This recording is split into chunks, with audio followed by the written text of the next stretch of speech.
Okay, we shall start. Good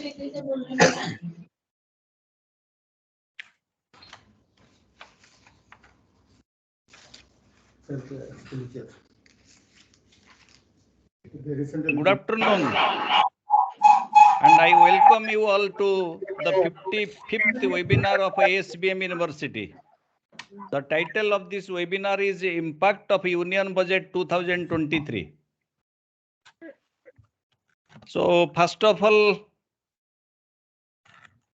I would like to thank our Honorable President, Professor Biswajit Patnaik, Revered Vice President, Professor Kalyan Shankar Ray, and the Vice Chancellor, Professor Falgu Niranjana, for their support and guidance. Our ASBM webinar team is organizing one after another, so different topics, and we are reaching at 55th now. I welcome to all our three panel speakers, Professor Prabodh Kumar Hota, Department of Commerce, Utkal University, Bhubaneswar. Chartered Accountant Sri Rajiv Shekhar Sahu, SRB Associates, Bhubaneswar. And Professor Chitaranjan Nayak, Department of Economics, Guru Ghasidas, Central University, Chhattisgarh. I also welcome all the deans and the heads of different schools of our university, Controller of Examination, Registrar, faculty members, students, and all our participants of this webinar. You all know that on February 1st, our Honorable Finance Minister, Madam Nirmala Sitharaman, has presented the Union Budget before the legislature. This budget is the last and the full budget of a Modi government too, because there will be the general election in the year 2024, and the government will praise the interim budget in 2024 in the parliament. And this is the first budget of the Amrit Kal. We have completed 75 years of our independence, so that this is the 76th union budget.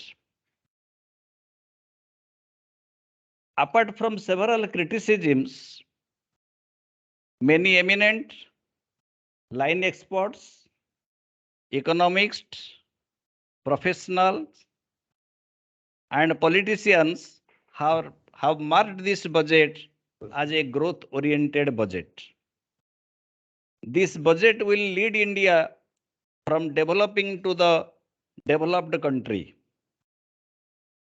So this is a budget of 45 lakh crore. In 2019, the budget was for 28 lakh crore.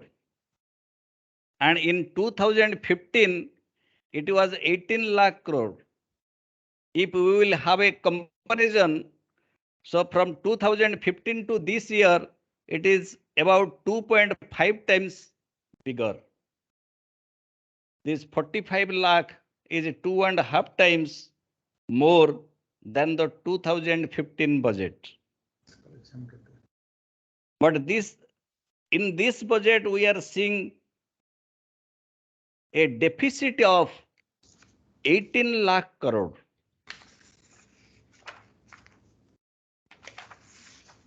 Which is 5.9% of the GDP. In 2015, it was 5.56 lakh, the 3.9% of the GDP. If we shall see a look to this budget, Madam Sitaraman has shown an expenditure of 45 lakh crores in this budget.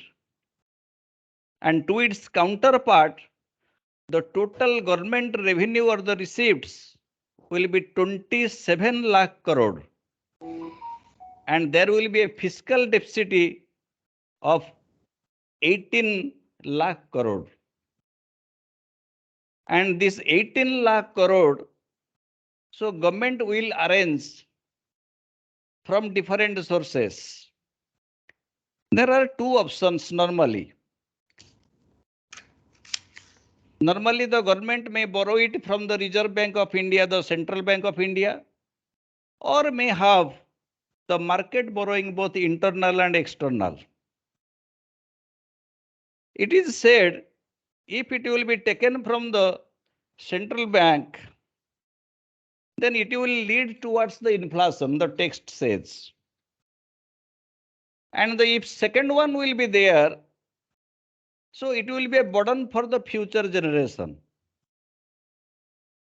But another point to be noted here, if we shall see the post-pandemic effect, it is clearly seen that a post-pandemic recovery is also there. Gradually, what we are seeing from 2019 to this 2023,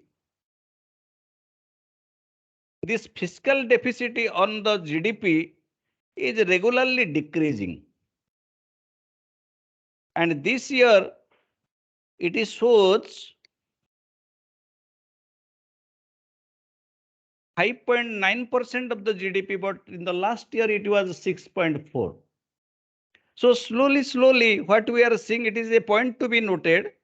So during this last 3 years, so slowly, a recovery is also there to this fiscal deposit. And to discuss the fiscal deficit of this budget and about this government receipts and government payments, we are having with us Professor Chittaranjan Naik. He is belonging to Department of Economics of Guru Ghasidas Central University of Chhattisgarh. Now I request Professor Naik to throw light on this management of fiscal deficit, what we are seeing in this Union Budget 2023. Professor Naik, please. Thank you, Professor Mohapatra. I also thank ASBM University, Bhubaneswar. My esteemed teacher, Professor Hota is present, and Chartered Accountant Sri Rajiv Shekhar Sahu is present. My respect to all my co-panelists and the participants who are present here.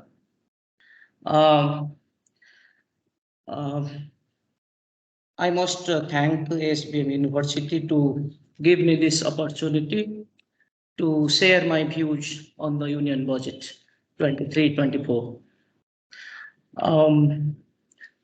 Really, this is a challenging time in which Sitaraman has presented the penultimate budget, what Professor Mahapatra told, the final full budget of this government.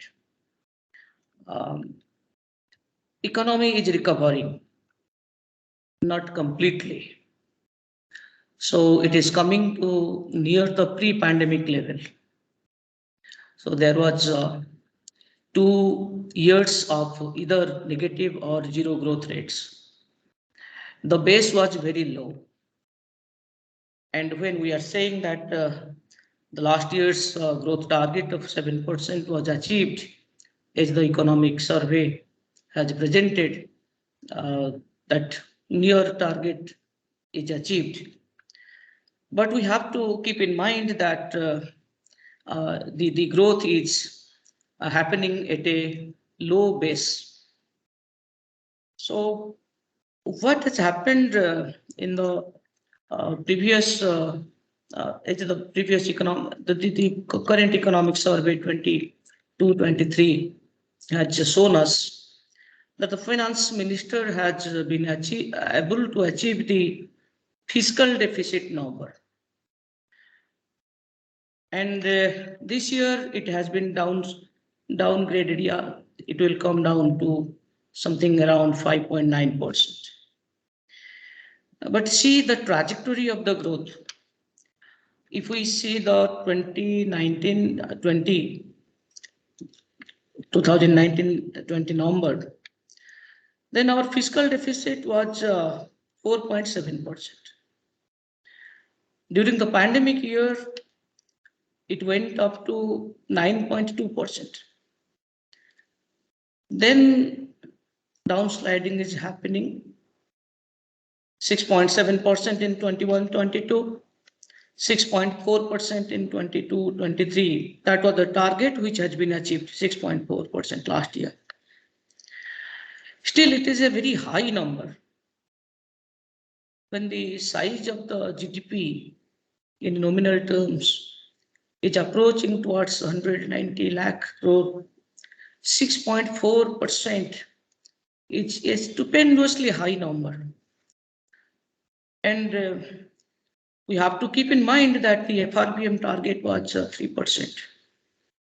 Gradually, we are revising whenever there is any crisis is coming. So 6.4%, which is targeted to be 5.9% for FY 23-24, it's certainly a welcome step, but to keep in mind that this is really a very high number.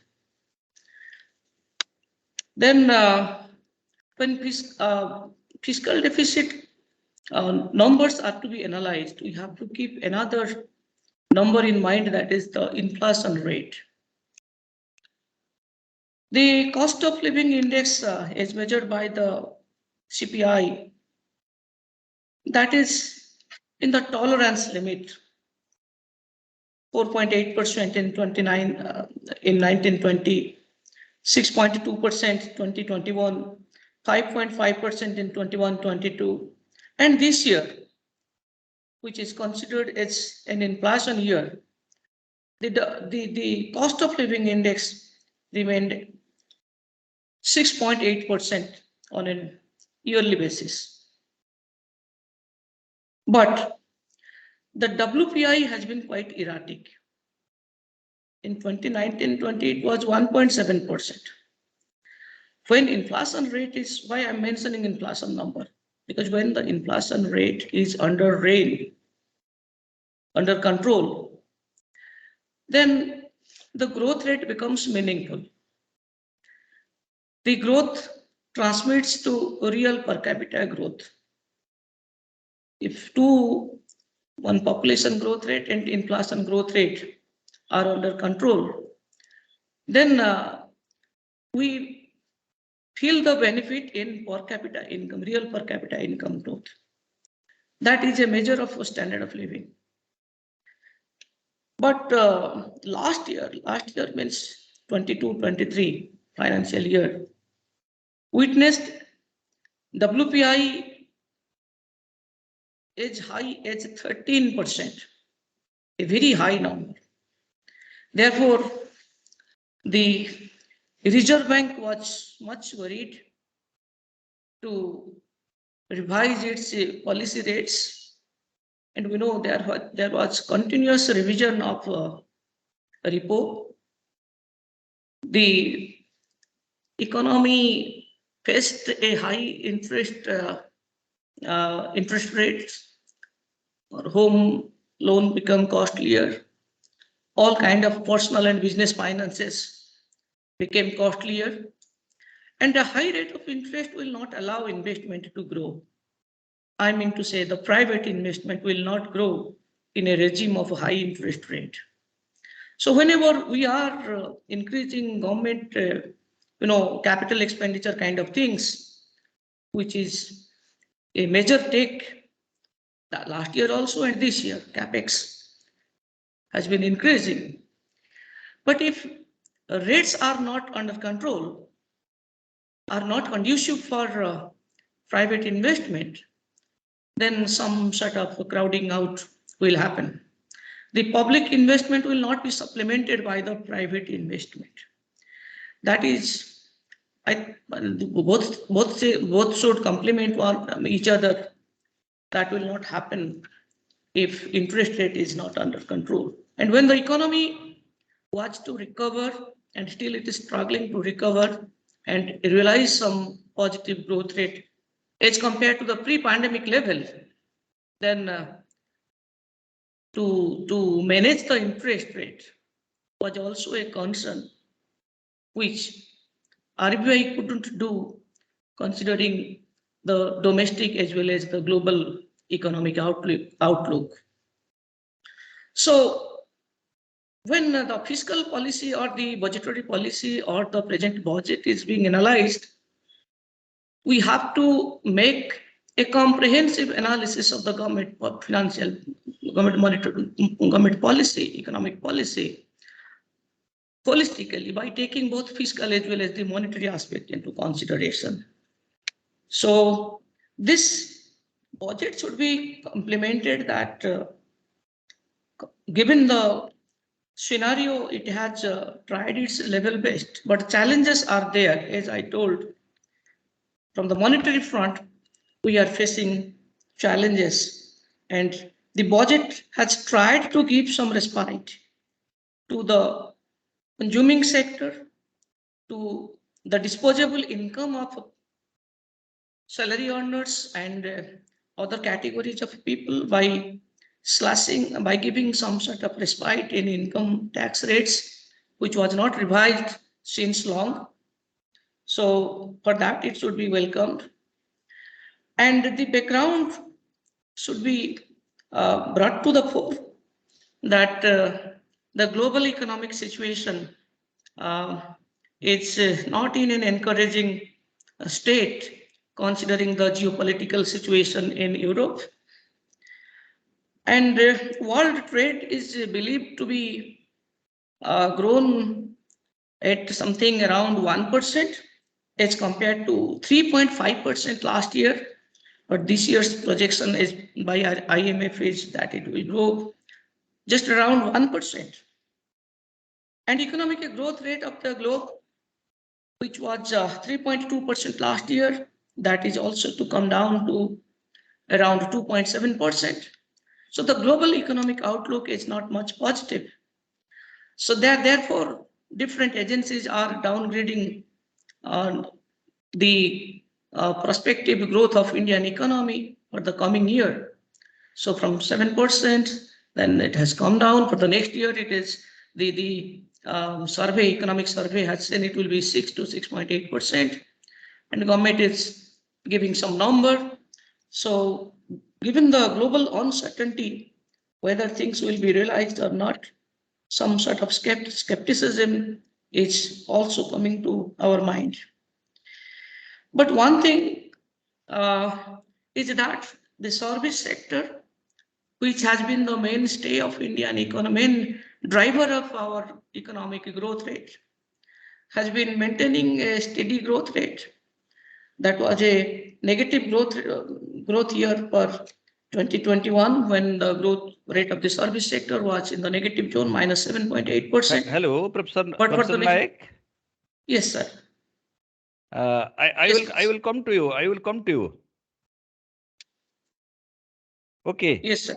So thank you, Professor Naik. Well spoken. If the population growth rate and inflation growth rate will be controlled, and government will think on capex, the capital expenditure, so the picture of economy will be definitely favorable. That's what exactly you have explained. Thank you. In the meanwhile, government has launched new education policy. Honorable Finance Minister has proposed fifth largest expenditure for the education at around 1.12 lakh crore in this budget. So India has a large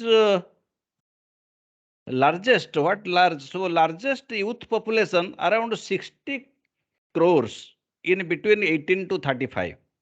So whatever the expenditures will be allotted to the education, so definitely it will be small.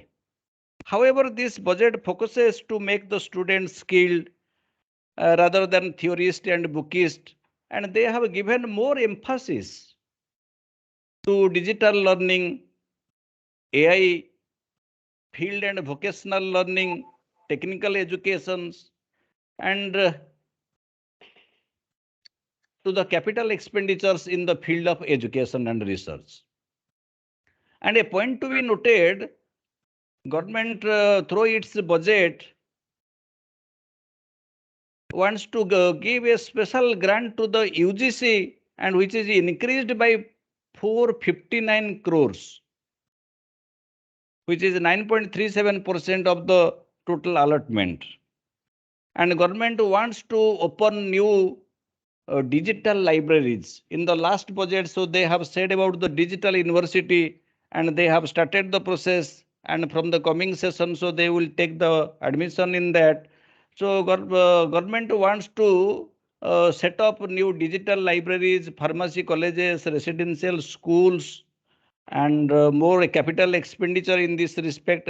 So they are thinking of, and in this context, you see, we are with us, Professor P.K. Hota, Department of Commerce, Utkal University, Bhubaneswar.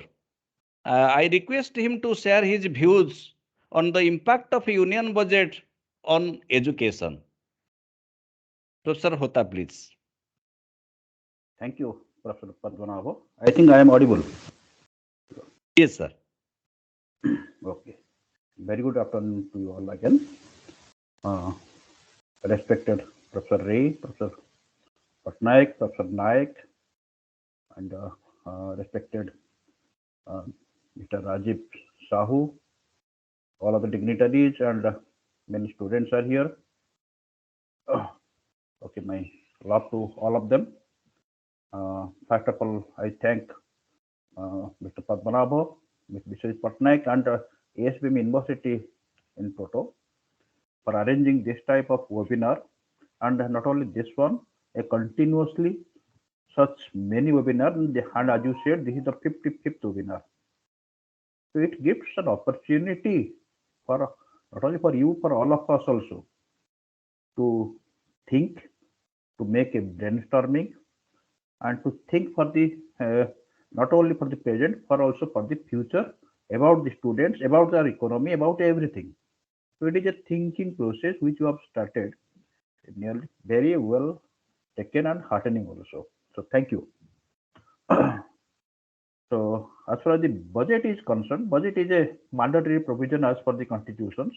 As per Constitution Article 112, government has to present a budget every year, and as per the budget provision, they have to make their expenditures. So they have to make a presentations. They cannot go away, and in the 5th year, the 4th year is vital, where generally they become populistic, because in the 5th year, generally what happens is that they give little time, and they have to give a partial budget, a complete budget they cannot present. So they try to be populistic. In this budget particularly, I must thank the government, Sitaraman and Modi government particularly. They have dared not to be populistic. So many populistic things are not there. They are rather they are absent here. So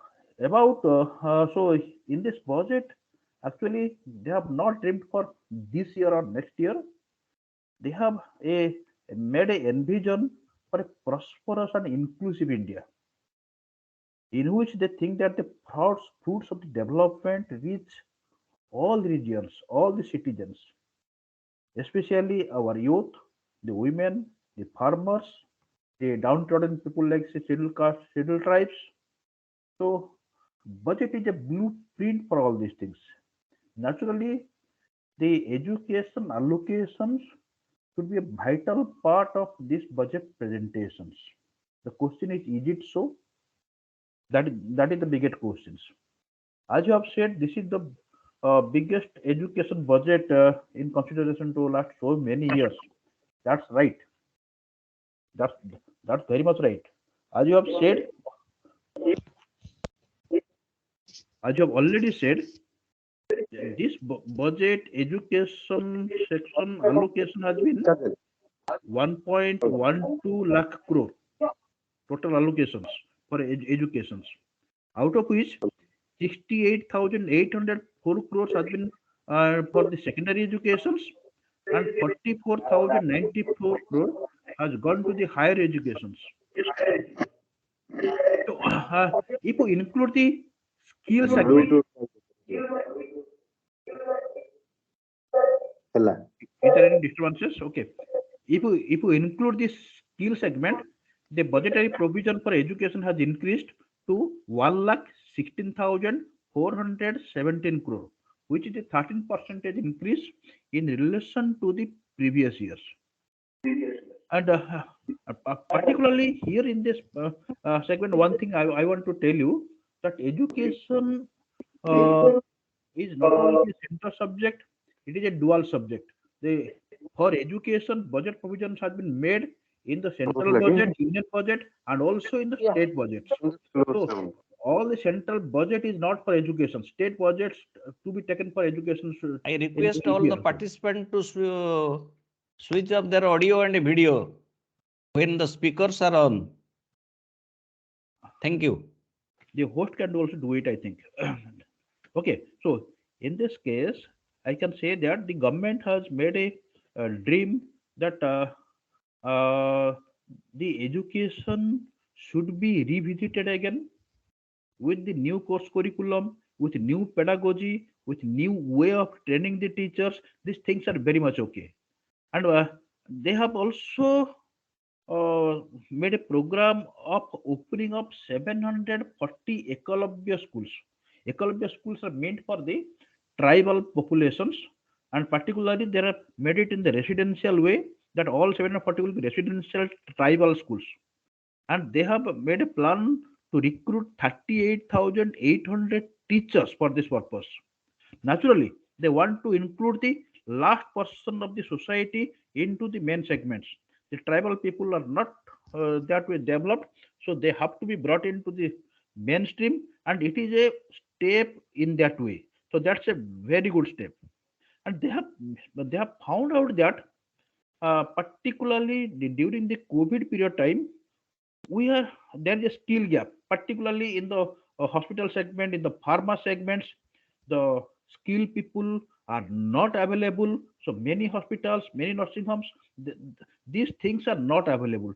To taking this thing into account, they have made a provision of opening up 157 new pharma colleges, new pharmacy colleges, so that in these colleges, new medical education, not only education, rather skill development will take place. That is very important. And only education, if you give, that is not enough.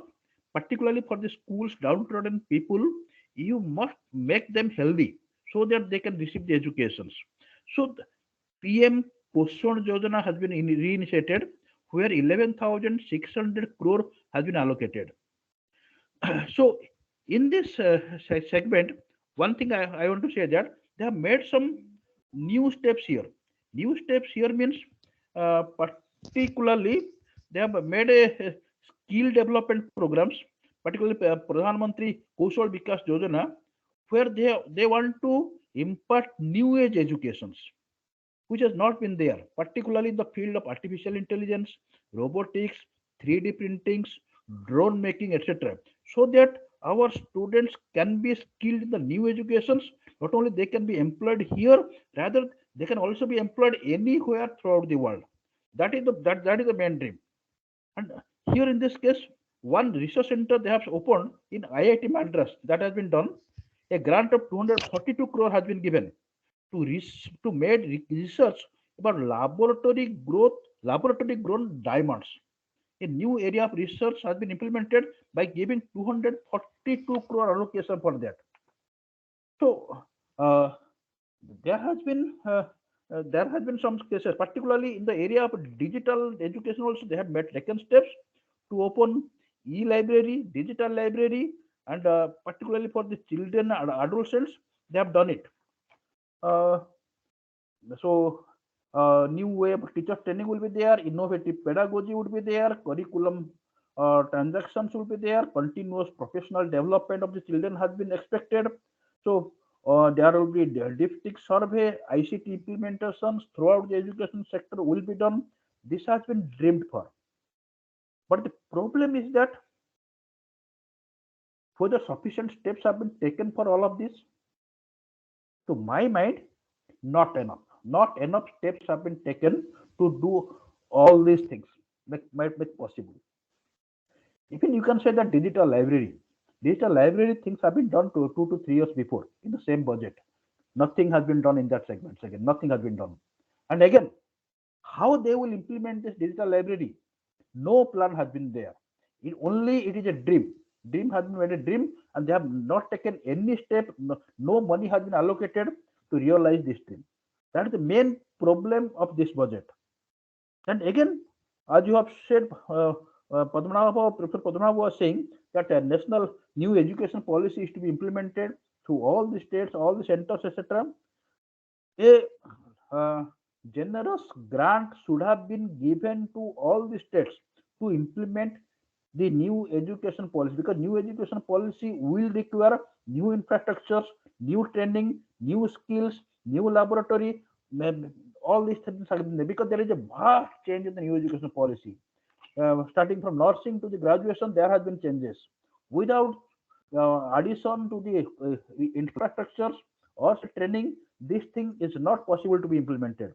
So generous grant should have been there, which is not there. And again, one thing is there, the government has made a line about that financial literacy in these educations. They have said that taking into account the different age groups, the different modus of way, financial literacy will be provided to all the citizens of the country. They have made a statement, but how they will do it, there has been no plan. Only they have said that through NGOs they will do it, but how the NGOs will do it, I have doubt, because it may not be possible to impart such a ambitious plan to NGOs who the NGOs may not be even trained in the financial literacy. So how can they do it? Rather, I think that some extra steps should have been given. Rather, the private sector should have been given some steps, should have been given some power for the financial literacy. There should be interest cut in the education loan for the students, because students and parents are not compromising in the educations. They have spending so much of money for good educations. The education loan is very high, the interest rate is very high. There should have been some subsidy in the education loan. And I should have been thinking that the overall budget provision for the education sector should have been higher. The 1,12,000 crore is not enough. This is less than 0.5% of the GDP. This is less than 1%. So whereas many other European countries where you see that this education is very high level, they are spending more than 10% of their GDP only in the educations. You think of South Korea, they spend more than 4% of their GDP only on science educations. Think about all other education. Only in science educations, they are spending more than 4% of their GDP. So naturally, their students will get to new web laboratory, new digital skills, new things they will get. Whereas to a vast population, to provide them good education facilities, more finance should have been provided. Okay, dream is very good. We are going for the India Art 100, that means 2047, and this is the Amrit Kal. But for the Amrit Kal, if you are not providing right type of allocations for the educations, these people will not be accepted anywhere. Our human resources, instead of being assets, they may become liability afterwards. That is my concern. Thank you, Professor Padmanabh. You can go ahead. Okay, thank you, sir.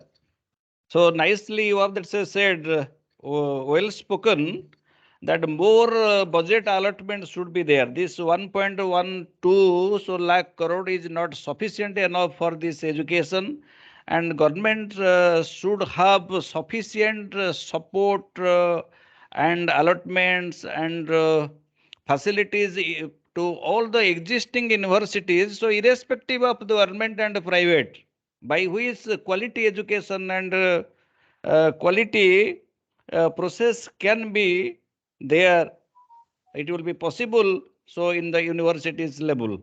Okay, thank you, sir. Thank you. India is the fifth largest economy in this world. India has surpassed the UK to become the world's fifth largest economy and is now behind only the US, China, Japan, Germany, according to the IMF projection. If the size of Indian economy will be seen, so it is $857 billion. I think 286 lakh crore, the Indian that's the economy system. The UK is $816 billion. And again, a point to be noted here, again in India, as per the per head annual income, is now reached at 1.97 lakh, and it is doubled within 9 years. If we shall compare it to the global stage or global standard, so we are much lower. China is having 9.7 lakh the per head income. USA it is 58 lakh. Russia 9.5 lakh. Britain 36 lakh. Japan 35 lakh. But the important is we are doubled within these 9 years. So there is a global curiosity for the Indian budget. When our budget was on, so entire the world was seeing this Indian budget, what we are doing here and what will be our finance budget. So in this context, I want to quote the Honorable Finance Minister's saying what he has say, what she has said, what she has expressed during her budget speech. Quote, in these times of global challenges, the G20 presidency gives us unique opportunity to strengthen India's role in the world economic order. With the theme of Vasudhaiva Kutumbakam, we are steering an ambitious, people-centric agenda to address global challenges and to facilitate sustainable economic developments, unquote. So many instances are there to present this particular thing, but we have the paucity of the time. Now, I request Chartered Accountant Sri Rajiv Shekhar Sahu, and I request him to throw light on this topic, and his topic will be the global scenario and the Indian budget. Chartered Accountant Sri Sahu, please. Thank you, Professor Padmanabha, and my speakers, Professor Hota, Professor Naik, and thanks to ASBM and especially Professor Biswajit Patnaik, who is always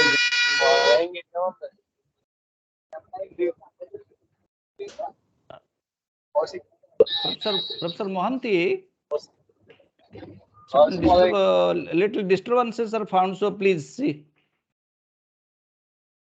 Okay. So at the outset, thank you very much for this opportunity. In fact, it has become an annual feature to be amongst the ASBM family members during this post-budget analysis. Budget is a very interesting exercise, and this is the most important policy document and financial document that decides the direction of the budget and the direction in which the country is going to move. Now, as Professor Padmanabha was sharing, that India's position in the global scenario has improved tremendously. And this has got special significance post-COVID, when every country was struggling. India was able to stand of its own, not only stand of its own, has extended support to many countries during this period. And that not only shows the strength, but also shows the attitude towards the global community. Now, it was also discussed that India has emerged as the 5th largest economy and soon will become the 4th largest economy in the world. And that's not a small achievement, to tell you all the listeners. And especially post-COVID, if you look at the scenario among the neighboring countries, you look at Sri Lanka, you have already heard the horrifying stories. You have seen Pakistan, where each US dollar is now only 250 rupees plus. Now, all these countries are on the stage of collapse. And it is not restricted to only the Asian neighbors. It has also extended to half of Europe, when these countries are struggling. And the Russia-Russia-Ukraine war has also added to the miseries. It is not only COVID, it is also the Russia-Ukraine war that has also added to the misery. In fact, the situation in the UK is also not healthy. And at this stage, we were discussing about the fiscal deficit also, and also the position. Let me tell you some of the very important things in the global scenario where we stand. The debt to GDP ratio, India is 83%, which may sound high on absolute terms. But when you go to UK, it is 102%, USA 123%, Japan 264%, France 114%, that is the latest scenario, and China is reported to be around 76%. So many a times the comparison which says that India's rating, India's financial position might be weak, from these statistics, if it is to be taken, it is also an encouraging feature. Now, India has grown at the rate of 6.5% during the last financial year, and everybody knows what was the situation during COVID. From a first quarter result of minus 23.7%, moved slowly up, and today it is the post-COVID scenario. In the last financial year, it is one of the fastest growing economy in the world. And in this context, it is to be mentioned that pre-budget discussion, where I was also in the panel many a times, speakers were apprehensive of a populist budget in view of the election in the 10 states and the union election coming in 24. And this is possibly the last full budget. So here, if you look at, I will only touch upon some of the salient features which are quite encouraging and supportive despite criticism that is levied by many people. One is the direct tax collection. The direct tax collection has been growing significantly, between 30 to 40% over the last 3 years, which itself, because as a student of accountancy and economics, we were earlier debating about 20 years back that it is the direct tax collection increase which will really give a thrust that the economy is moving up. And these statistics reveal that despite a slow economy globally, we are moving in a very steady and significant progress being made in the process. That is the first and very important significance that can be understood from the budget and the collection. Number two is the capital expenditure budget. The core capital expenditure budget is 10 lakh crore. The effective capital expenditure budget is 13.7 lakh crore. Now, if anybody can understand that how significant these particular figures are, it will be revealed that during the year 13.7 lakh crore of public money or government money will be spent, which in addition to that, there will be also private investment for capital expenditure. Now, this is something to be really taken seriously, that not only there was no populist measure, there was absolute thrust on tangible growth. And if tangible growth is to be sustained and taken regularly, the country will be progressing very fast. And to support that, the outlay for railway is 2.4 lakh crore. Now, everybody can take the previous year's figure about how much thrust is given for capital expenditure. Let me tell you that a quality of budget is established by a fiscal consolidation and the capital expenditure, because they are the tangible progress that has been made. In addition to that, we are seeing various supportive infrastructure that has been created. In fact, this country has been lagging behind in the capital expenditure during the past many years, and lack of thrust in the infrastructure sector, and especially at a time when starting with Sri Atal Bihari Vajpayee, who is the father of the new India in terms of infrastructure, who started the Golden Quadrilateral. So that is something which we need to really take note of.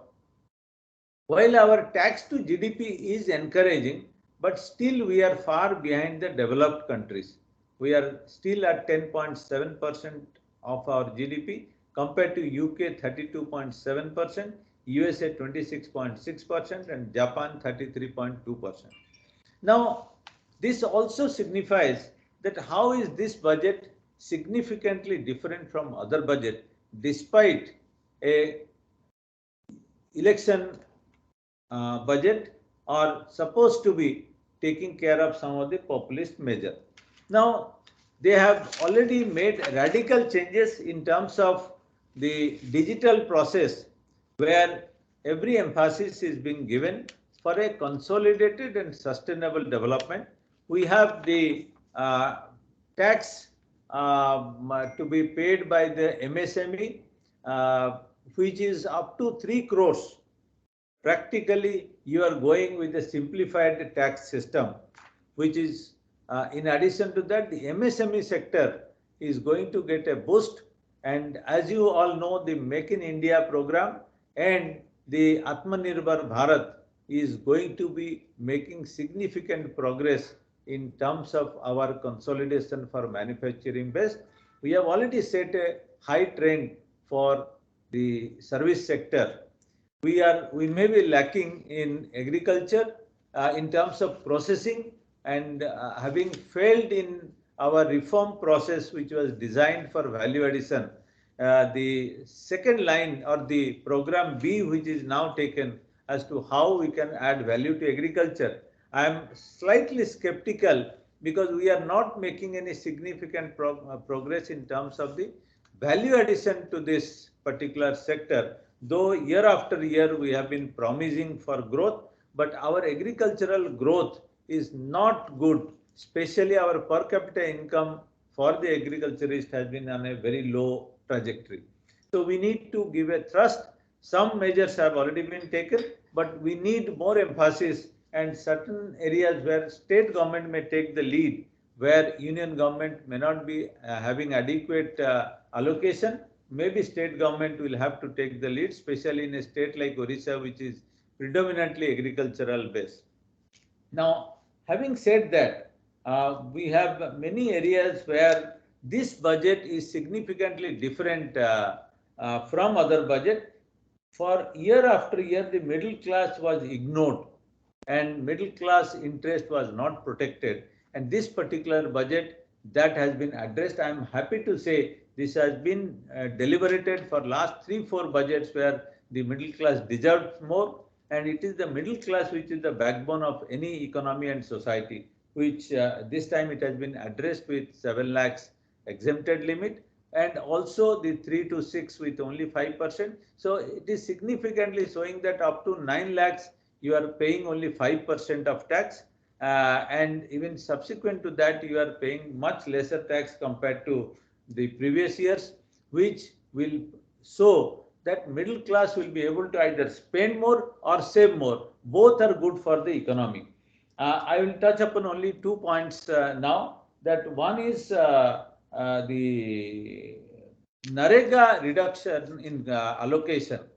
I personally feel that Narega, the way it was expected to yield result, probably if you go to the ground, it has not yielded such result, and also that the money, quality of money being spent on Narega, especially at the panchayat level and others, have been of very poor quality.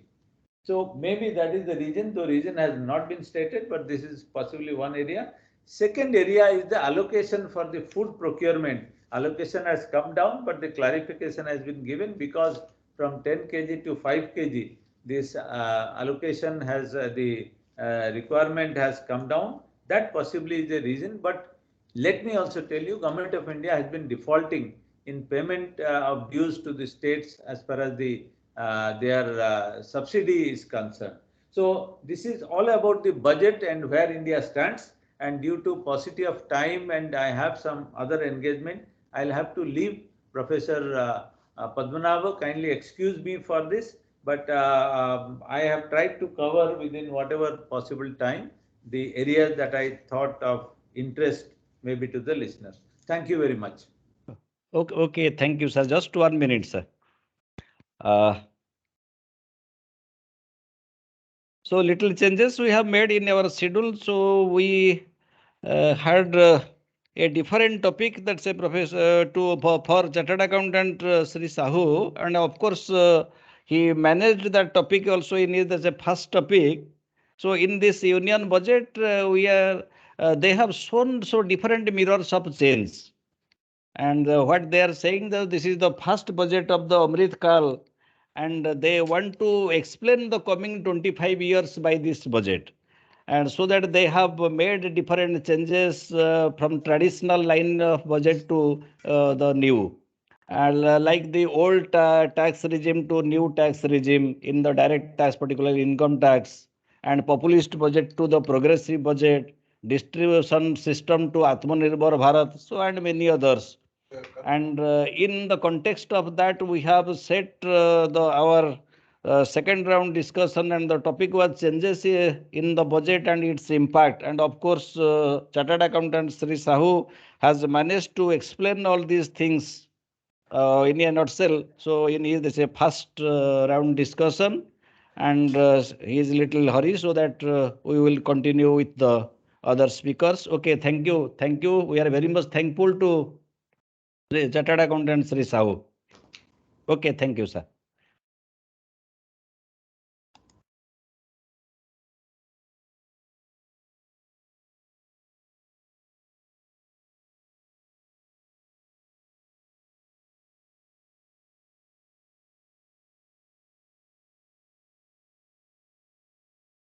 So this is a progressive budget. It will benefit all sections of the people in India. Honorable Finance Minister announced 7 priorities, and they have mentioned the name like this Saptarishi. In her budget, Finance Minister has said. The first being the inclusive investment. The philosophy of the government under this inclusive investment is Sabka Saath Sabka Vikas. Government wants to facilitate inclusive development covering in specific farmers, women, youth, OBC, scheduled caste, scheduled tribes, Divyangjan, and economically weaker sections, and overall priority for the underprivileged. So India lives in its village. Honorable Finance Minister suggests the third largest expenditure for the rural development. And I think it is 2.38 lakh crore. She also says on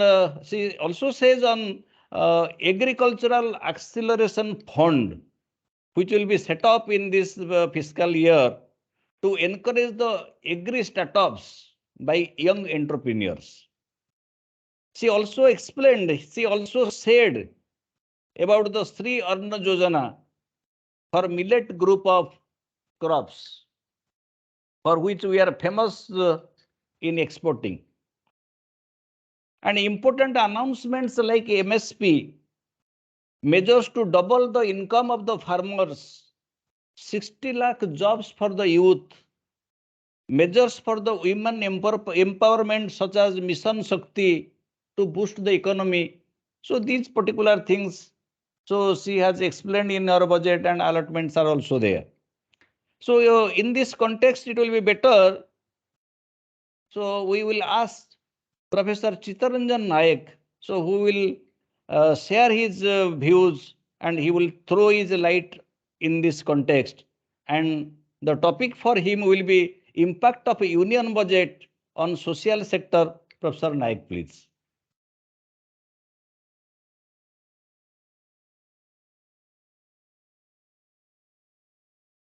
Thanks again. So many good points came during the discussion.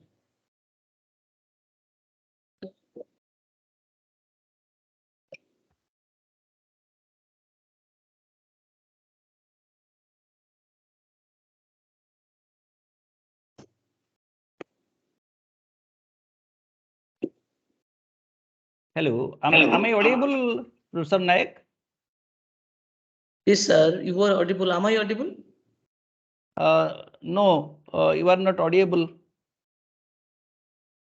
Yeah. I want to ask other participants, is the video audible? He is audible to us. Okay. Please continue. Please continue, sir.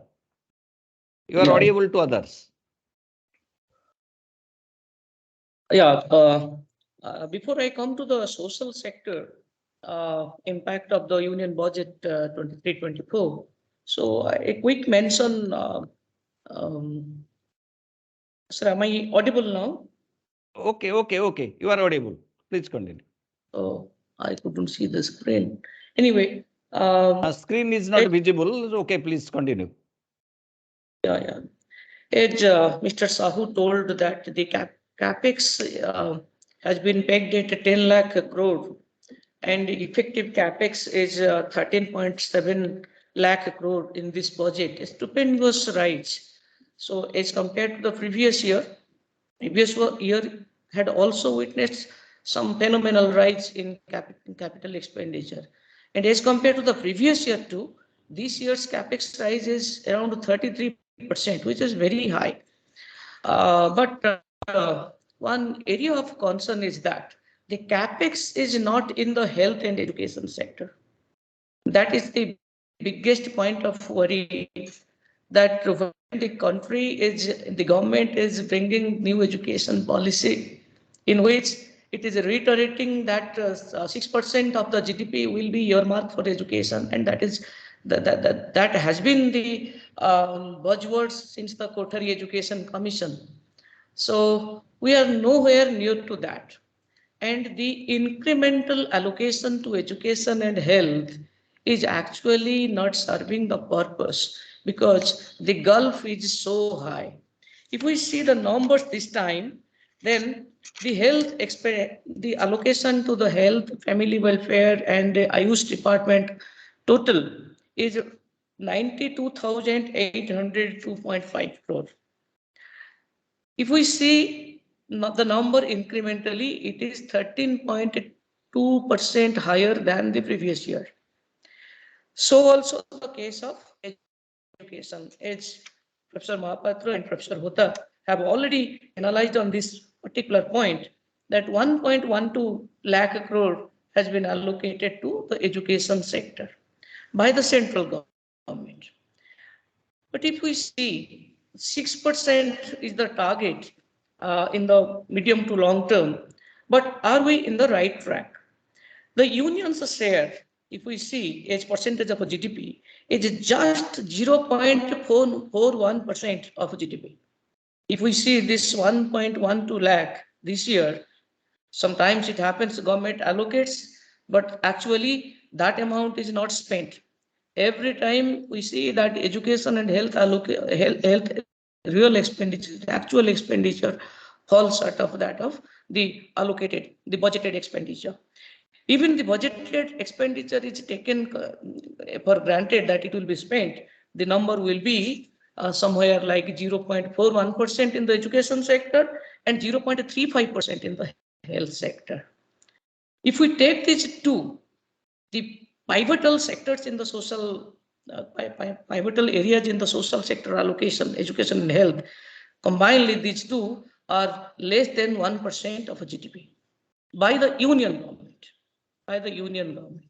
So the numbers are that 13% is incremental allocation is there, and this is beating the inflation. Inflation is 7 to 8%, and this is 13%, more than 13%. So government is quite benevolent. So that argument cannot be taken considering the level of backwardness in these two sectors. But the government has done phenomenal work in the housing sector, and the PM Awas Yojana continues, and the massive subsidy program is continuing.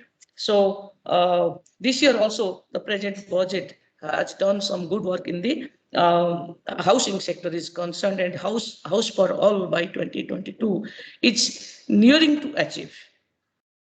Okay, and government is taking care of the residuals, the shortfall in that particular sector. But when we analyze the social sector point of view of the budget, then apart from education and housing, there are some other sectors, some marginalized sections are there. And this year's budget, particularly, we had a discussion with my friend in JNU. He was doing some good work on. He's continuing his research on these primitive tribal groups.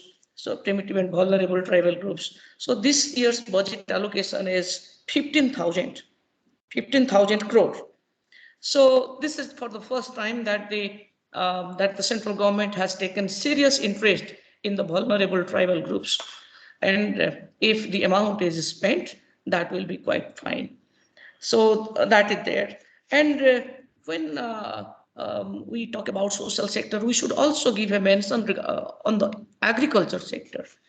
And in agriculture, one mention was there that the growth rate has been sluggish recently.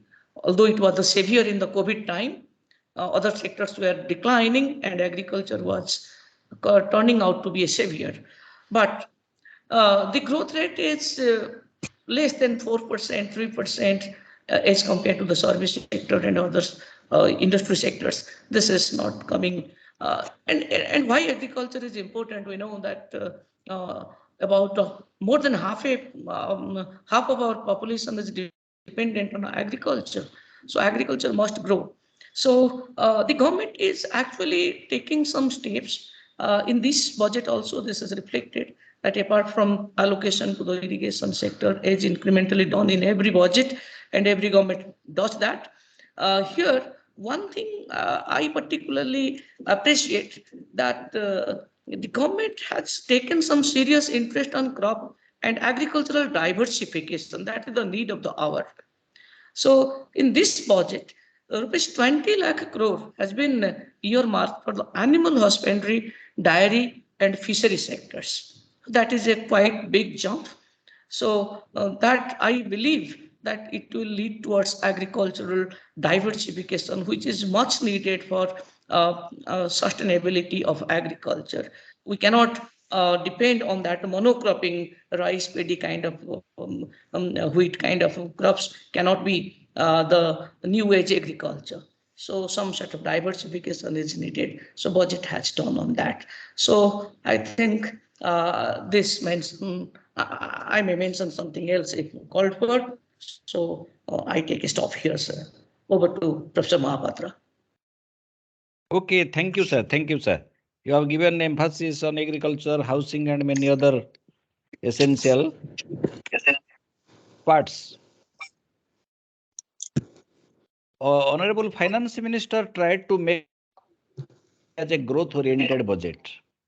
She has given more emphasis to the capital expenditures to promote infrastructure developments at about 33%. So hike in the capex is there. Of course, they have started the process from the last year. So last year, the significant capex was there, the percentage was also there. And this year, so they have 3% hike in the capex. And in each department, so significant changes are also found.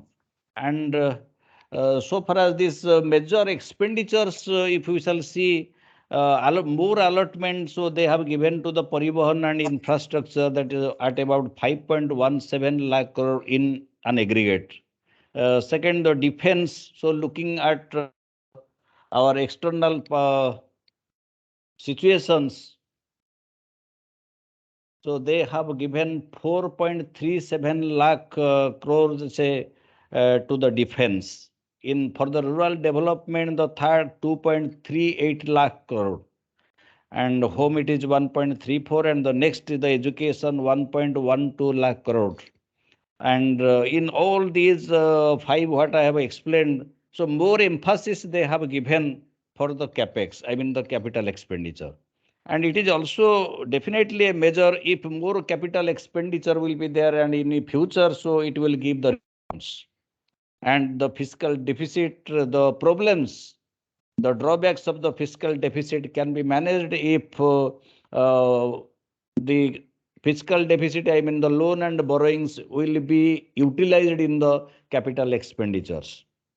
And in this context, now I request Professor Hota to please explain, and his topic will be the capex and infrastructural developments suggested in the Union Budget 2023. Professor Hota, please. Thank you, Professor Padmanabhan, for inviting me again. Actually, this subject has been to some extent explained by our chartered accountant Rajiv Sahu, and also to some extent by Professor Chittaranjan Naik. But still, some things are left. So let me explain something about these capital expenditures, because in any budget there are two parts. One is your revenue aspect, the other one is your capital aspects. So there are the capital expenditure, there are the capital receipts, and there are the revenue expenditure, there are the revenue receipts.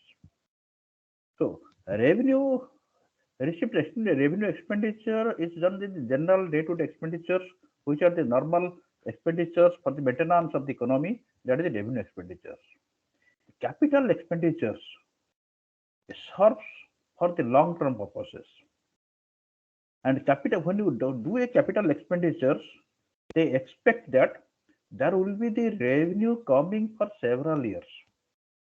And this is very much expected, that the capital expenditure will bring revenue. And that is the engine of growth for the Modi government. Modi government has carefully analyzed, and they have was very clever in this regard. They have found out that this capital expenditure will become the growth engine for the economy. That is very important. So whereas in many other European countries, developed countries, they have very little left for development of infrastructure, etc. A lot has to be done in the Indian economy for the development of infrastructure in various areas. Whether it is about the road connectivity, railway connectivity, air connectivity, water connectivity, digital connectivity, or say even financial infrastructures, lot are yet to be done. And when we do this, we become efficient, we become more productive, and we can move ahead in this regard. And more maximum of these developed nations, they look at India in this regard. And perhaps that is why India is given the presidency of the G20 nations. Because if you start growth, then that will trickle down to the developed countries, and developed countries will also get some benefit out of it. And that's why this organizing this G20 nation has been given to our Prime Minister Modi. Because whereas most of the European nations, the growth is around 1%, India is growing at 7%, which is very high. Okay, next year it will reduce a little bit. 6.5%, maybe to 6%, but that will also be the highest among the major nations. So that is a stupendous growth. You cannot have second opinion about that. And this is possible on the basis of the infrastructures. When a infrastructure like say roads, buildings, housings takes place, it not only we build a house or we build a road or we build a port. A single, you can say housing, a single housing is connected to your say cement industries, rural industries, labor intensive industries, your electricity, your electronics, your steel industries, many other in more than 100 industries it is linked. So when you invest in the infrastructure projects, you create demand in many other sectors. Most of the industries demand is automatically created. And when demand is created, naturally the production will be more, their sales will be more, and they will create employment naturally. And that's why this infrastructure subject has been taken cleverly by the Modi government, and a stupendous growth has been there. 13.7 lakh crore, nearly 33% increase is there, because many areas we require this type of growth, because it has been found that the logistic means in this concept, where we produce the product and where you have to deliver.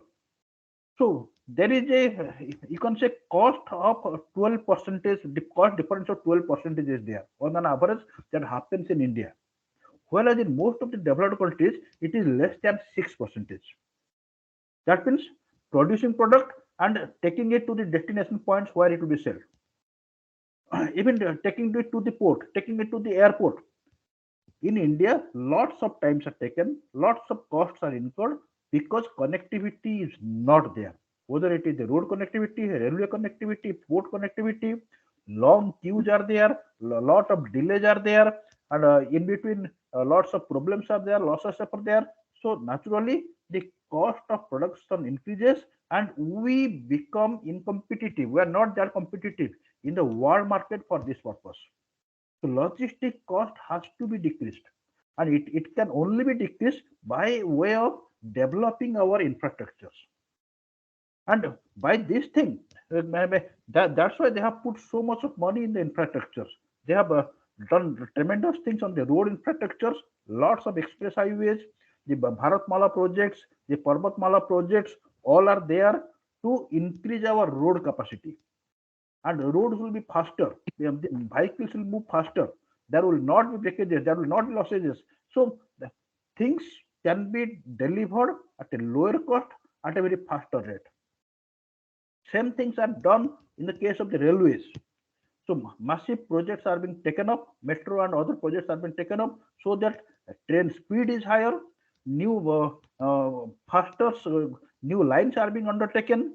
Special goods train lines will be there so that there will be no stoppages in and around, and even vital sectors, some coal or say fertilizers or say to port areas. For this type of things, they have designated special routes, special allocations have been done in the infrastructure sector. That's why the pole, and you can see the ports and the other areas, the airport, whether a seaport or say water port, then no problem. But the connectivity with the production centers, mines, and the markets will be there so that it will be faster, cheaper, and easier for the industrialists to take their product, produce their product, and deliver the product. And that's why for this, even for the this case, for the delivery, the vital project, they have given so much of money. About 75,000 crores have been allocated for the vital transportations. Not only that, they have been development in the waterways. You must have seen that from in the river Ganges, our very well decorated ports have been there, travel routes are being there, so that people can move. Not only people can move, but goods can be transported from Assam to, you can say, Haridwar. That is possible. Airways have to be developed, and they have initiated that 50 new airports are to be developed. Not only 15 new airports, helipads and other things are to be developed. New airports are to be developed so that new connectivity, faster connectivity will be there. And that is the requirement of the day. We have to move faster. Not only we have to move faster, but our goods have to move faster. And their way, our time will be saved, goods becomes cheaper, so you will be delivered easily, and things become smooth. And then only we can be comparable to the developed nations. Otherwise, it is not possible. Another important thing they have given in this budget, that not only they have made you can say well and designated money for the development of a different type of infrastructures, they have said that there should be sustainability in the infrastructure projects. They have emphasized on the green projects, particularly how the urban areas will be greener, how there will be sustainability in the cities, how their sewages, their wastages can be used properly. From the wastages, new products can be developed. There are systems like a machine hole system has been developed. So where you can say this sewage and say the wastages can be automatically dislodged. So they have given importance to the new systems through which all the sustainability things can be managed. And here another thing they have done this year, they have given impetus to the tourism sectors. They have designated 50 new tourism centers will be developed to attract not only Indian tourists but also foreign tourists to these places. So these 50 new tourism centers will make 50 new developed places. So there will be connectivity, rail, air, and other connectivity will be there. That area will be developed, that market will be developed, that people will be developed, and India will attract other countries to these places.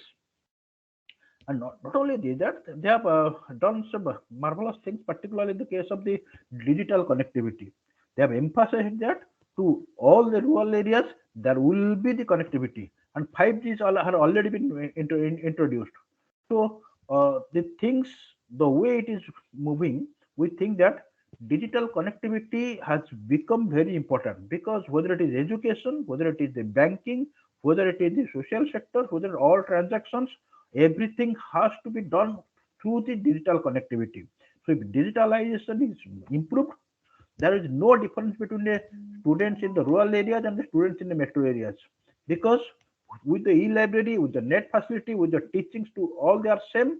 Naturally, there will be equal distribution, inclusive growth throughout the country, and that is the goal of this this government.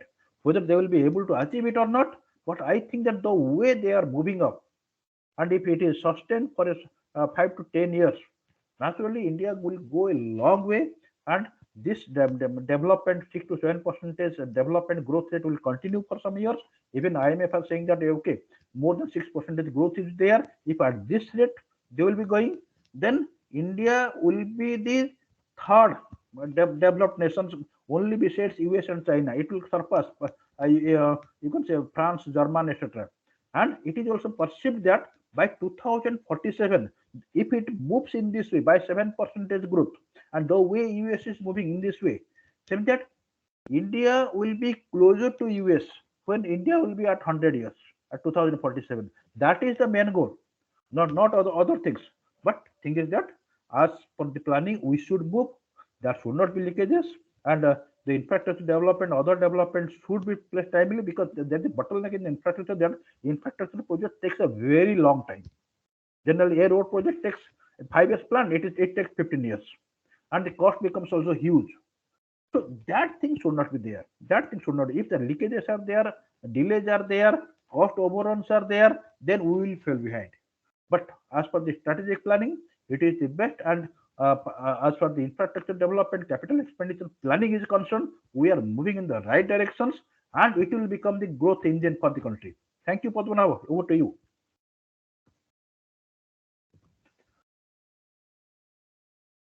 Thank you, sir, very much. Oh, okay, sir. Thank you very much. Thank you very much, sir.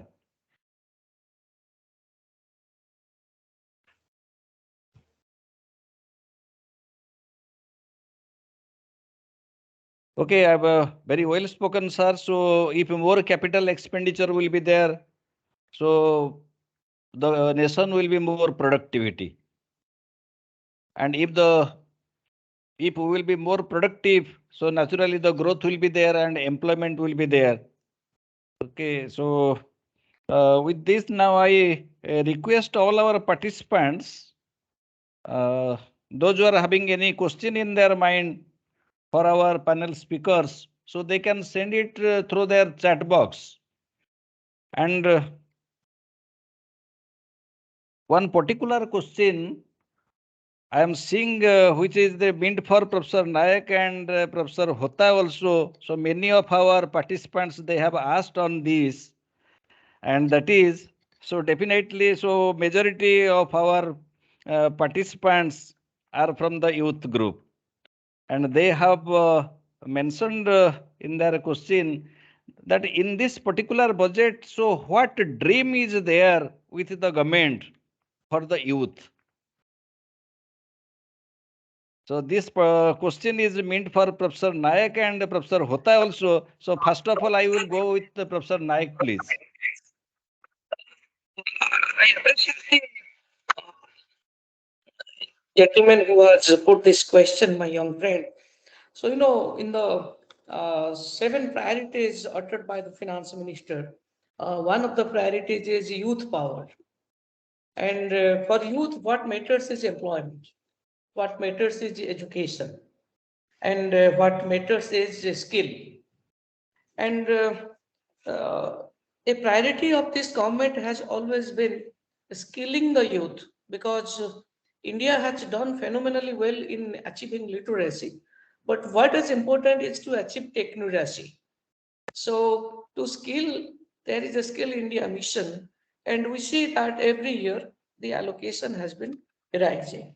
And this time also there is something known as PM Kisan Kaushal Vikas Yojana. And here the vision is that to initiate some new age courses which will be catering to the industry.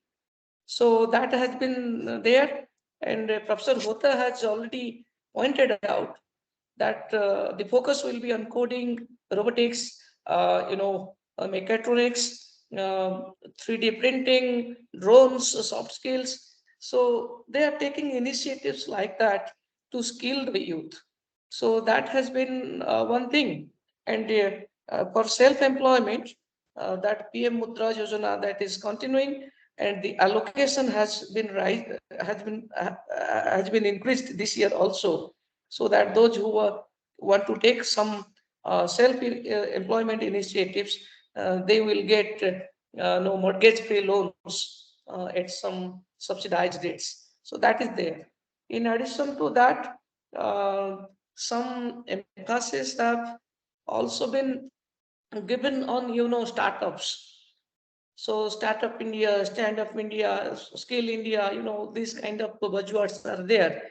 So startups have been encouraged, and indirectly through the state governments also. States are also encouraged to come with some projects, and if they are doing some expenditure on capital side, then government has been ready to has extended it to give interest-free loans to the state governments for 50 years gestation period. So some initiatives have been taken, and therefore the finance minister has uttered that out of the 7 priorities, one is youth power. But how much that is adequate, that will be that can be assessed after a post facto analysis, not right now. Thank you, sir. Thank you, Professor Nayak. Professor Hota, please Okay, to give certain light on this. Professor Naik has said in the same line of discussion. I can say that youth power is definitely important. No government, no budget can ignore youth. So here in the youth power means the not to just give them some food or say some government job so that they can be idle for the rest of their life. They will not have to do anything. This type of thinking is not there in this government. Particularly, they think that Indian youth can grow global. So they need only training, they need only skill. For this purpose, what is done? It is been planned that with stipend, 57 lakh youth will be given training in all these segments. 57 lakh youth will be given skill training with stipend, so that they will be market ready. Our conventional educations, our youth are not market ready. They are only meant for the government jobs.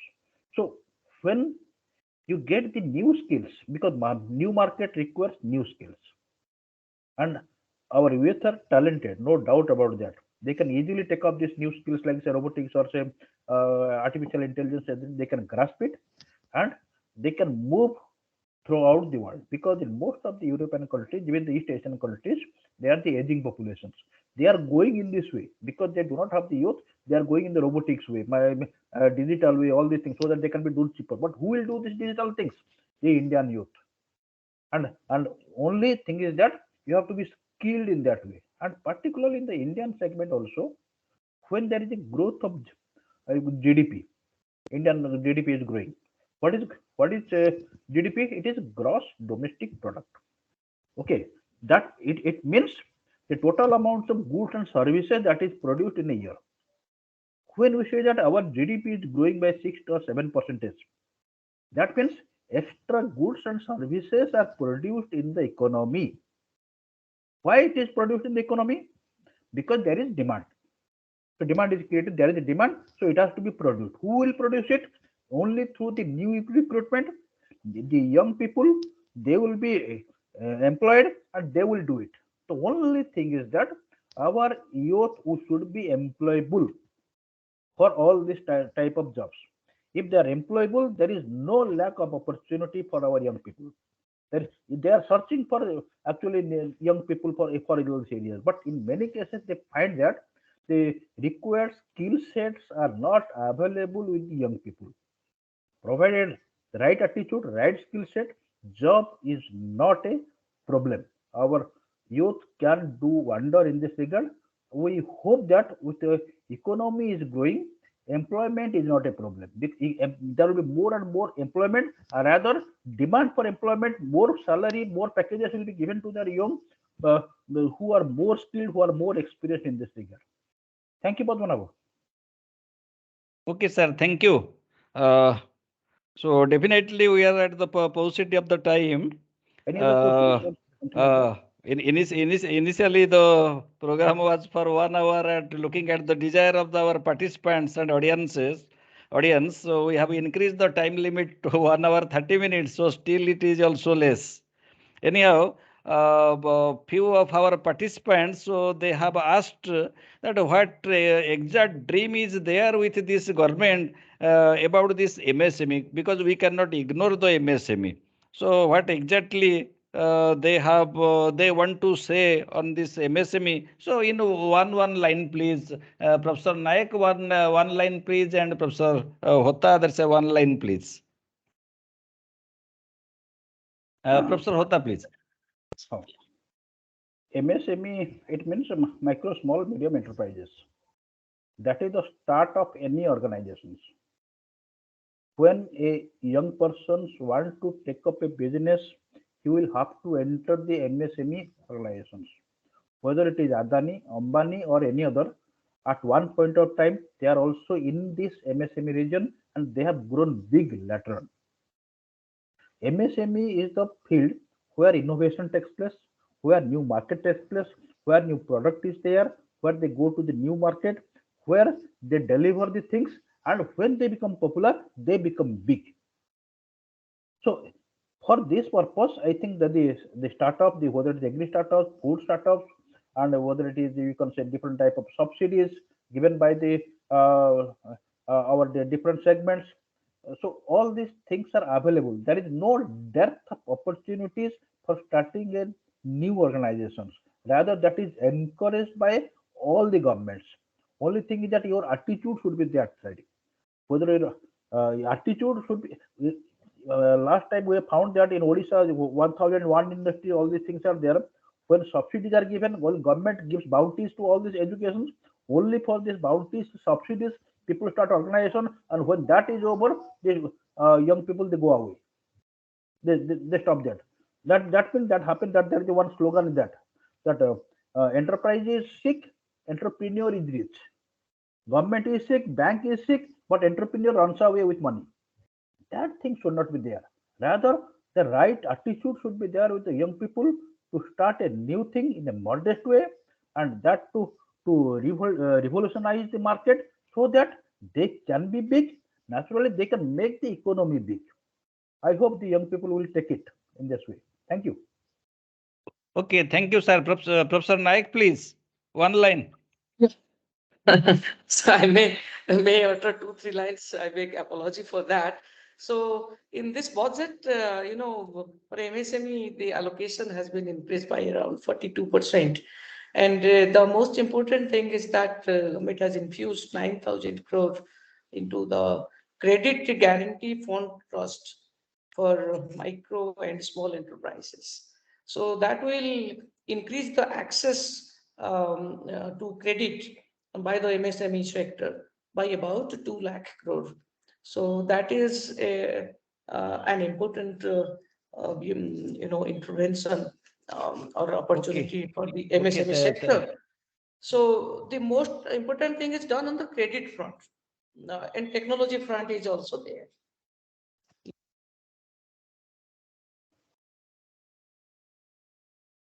Okay, thank you, Professor Nayak. We will come to an end. So far as the fiscal deficit is concerned, very particularly, Professor Nayak has explained if population growth and inflation growth both will be under control and capex will be there. So definitely a new picture in the economy will be seen. And second, more allotment is required for the education so that the dream will be fruitful. And so far as the global concern is there, so global context and our Indian budget, although we are falling short in certain financial statistics, so still we are growing, so we have to accept that we are at the growing stage. And Professor Naik also mentioned about this agriculture and housing, and Professor Hota very in a very enlarged manner. So he explained about the capex, the capital expenditure. So it will make us productive. And if we will be more productive, so our nation will be more productive. So definitely the growth will be there and employment will be there. And with this, we will come to an end. And I hope our participant and audience, so they have got a lot, let's say, from the deliberations of our panel speakers. And at the end, we want to give thanks to all our three panel speakers, Professor Chitaranjan Naik and Professor Prabodh Kumar Hota, and the Senior Chartered Accountant Sri Rajiv Shekhar Sahu. And at the end, I want to give thank to our Honorable President Professor Biswajit Patnaik, Vice President Professor Kalyan Shankar Ray, Vice Chancellor Professor Falgu Niranjana, and other dignitaries of this university. And last but not the least, I want to give thanks to all our students and all our participants. And with this, we will come to an end to this. We will come to an end of this webinar. So thank you. Thank you. Thank you all. Thank you. Namaskar. Prabodh sir, namaskar. Thank you.